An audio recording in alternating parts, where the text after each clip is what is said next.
இனிமையான நண்பர்களே, அன்புள்ளம் கொண்ட சொந்தங்களே, அனைவருக்கும் வணக்கம். விக்கிரவாண்டி இடைத்தேர்தல் களம் சூடுபிடித்திருக்கிறது.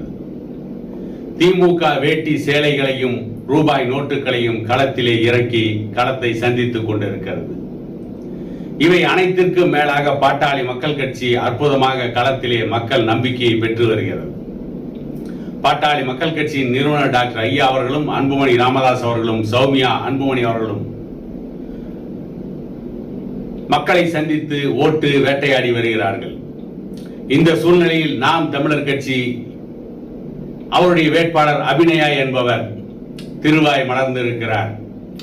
இதுவரை சீமானும் அவர்கள் கட்சியை சார்ந்தவர்களும் பேசிய பேச்சுக்கள், தமிழகத்திலே திராவிடத்தை வீழ்த்துவோம், தமிழகத்திலே அந்நியர்கள் ஆளக்கூடாது, தமிழ்நாட்டு மண்ணுக்கு சொந்தக்காரர்கள் தான் ஆள வேண்டும் என்றெல்லாம் வாயிலேயே பேசிக் கொண்டிருந்தார்கள். அது வெறும் வாய் பந்தல், வாய் சவடால் என்பது இப்பொழுது தெரிந்துவிட்டது. நாம் தமிழர் கட்சியின் வேட்பாளர் அபிநயா தேர்தல் பிரச்சாரத்திலே பேசுகின்ற பொழுது, தருமபுரியிலே சௌமியா அன்புமணியை தோற்கடித்து விட்டோம் என்று சொல்லியிருக்கிறார். அதற்கு பதிலளித்த பாட்டாளி மக்கள் கட்சியின் தலைவர் அண்ணன் அன்புமணி ராமதாஸ் அவர்கள்,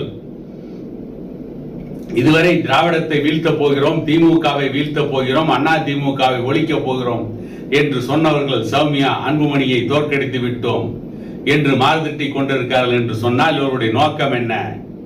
இவர்கள் திராவிடத்தை வீழ்த்துவோம் என்று சொன்னது அத்தனையும் பொய் என்று தெரிகிறது.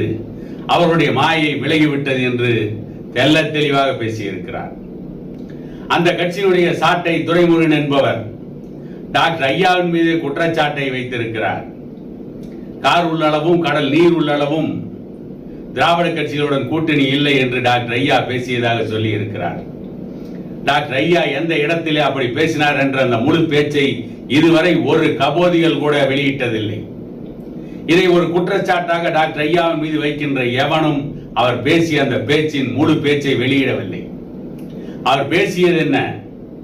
அன்றைக்கு அதிமுகவில் இருந்த காங்கிரஸ் கட்சியிலிருந்து விலகி அதிமுகவிற்கு சென்ற எம்பி சுப்பிரமணியம் என்பவர் திமுகவோடு பணம் வாங்கி கொண்டு பாட்டாளி மக்கள் கட்சி கூட்டணி வைக்கப் போகிறது என்று 1996 ஆண்டிற்கு முன்பு அவர் பேசிய பொழுது, அதற்கு பதிலளித்த டாக்டர் ஐயா அவர்கள், பணம் வாங்கி கொண்டு திராவிட கட்சிகளோடு கூட்டணி வைத்தால் அது தாயோடு உறவு கொள்வதற்கு சமம் என்றுதான் டாக்டர் ஐயா பேசியிருந்தார்.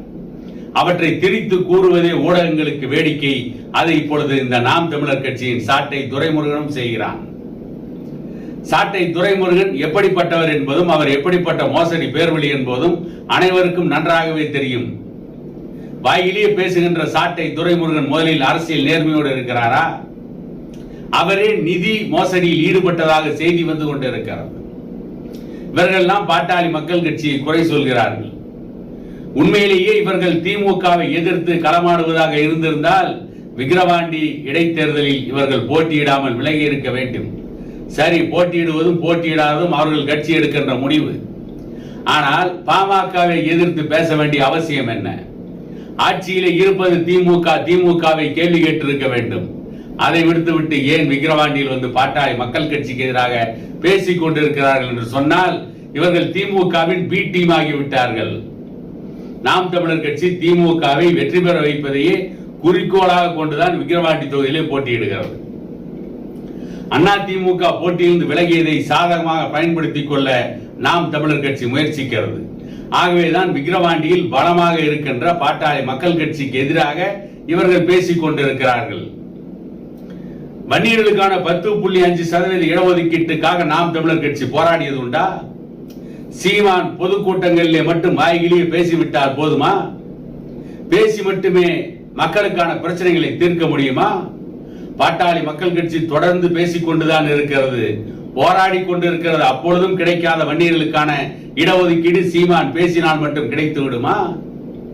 அதில் இன்னொன்றை சொல்கிறான், செய்யாறு சிப்காட்டிலே போய் நாம் தமிழர் கட்சி வன்னியர்களுக்காக போராடியதாம், அங்கே இருக்கிற விவசாயிகளுக்காக போராடியதாம். எவ்வளவு பெரிய பொய்யை கட்டவிழ்த்து விட்டிருக்கிறான். அது மட்டுமல்ல, செய்யாறு சிப்காட்டில் போய் அந்த சிப்காட் பிரச்சனைக்கு எதிராக விவசாயிகளுக்கு ஆதரவாக பாமக போராடியதா என்று கேட்கிறான். எத்தனை போராட்டங்கள், தொடர் போராட்டங்களை செய்யாறு சிப்காட் விரிவாக்கத்திற்கு எதிராக பாட்டாளி மக்கள் கட்சி தான் நடத்தி இருக்கிறது, வேறு எவனும் நடத்தவில்லை. சீமான் நடத்தவில்லை. பரந்தூர் விமான நிலைய எதிர்ப்பை முதலில் உருவாக்கியதே பாட்டாளி மக்கள் கட்சியும் இதன் தலைவர் அண்ணன் அன்புமணி ராமதாஸ் அவர்களும் தான்.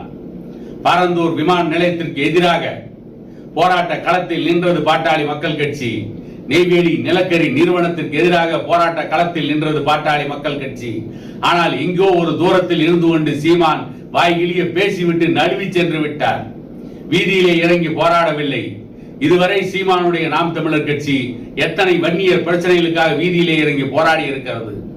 ஏன் தமிழகத்தின் ஒட்டுமொத்த பிரச்சனைகளுக்காக எத்தனை முறை இவர்கள் வீதியிலே இறங்கி போராடி இருக்கிறார்கள்?